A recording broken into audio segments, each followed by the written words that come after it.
Now a breaking news update on a bomb threat at Nicolet High School. The building was evacuated and students had to be bused to a nearby school. And we have team coverage. Michelle Fiore is at Glen Hills Middle School where parents picked up their children. But first, let's get the latest on exactly what happened and the arrest late this afternoon from Lacey Crisp live outside the high school. Lacey. Mike, fast-acting Glendale police tell me they have already made an arrest. A Nicolet High School student has been taken into custody. Parents and officials tell me that student should be punished. 1,100 students were forced out of Nicolet High School this morning after a student found a handwritten bomb threat inside the boys' bathroom. We try to take it very seriously. You know, the problem is it does become so commonplace that you try not to get complacent. Officials placed the school on lockdown, searched the building, then found two packages they say were suspicious. That's when the building was evacuated. The bomb squad searched the place, but nothing was found. The packages were harmless. I think if you were to find the person that wrote the note, our first concern is going to be what was their intent.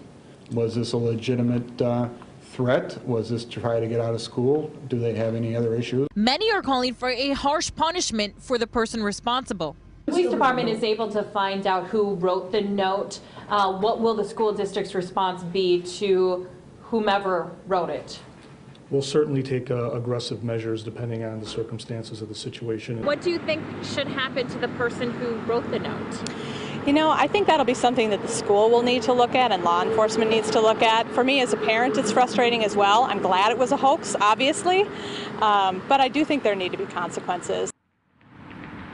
And some students were supposed to take their PSATs today. School will resume tomorrow. The district officials are trying to figure out if they need to make up the day at the end of the year. My colleague Michelle Fiore has spent the day at Glen Hills Middle School where students were bused. Michelle, what are students saying?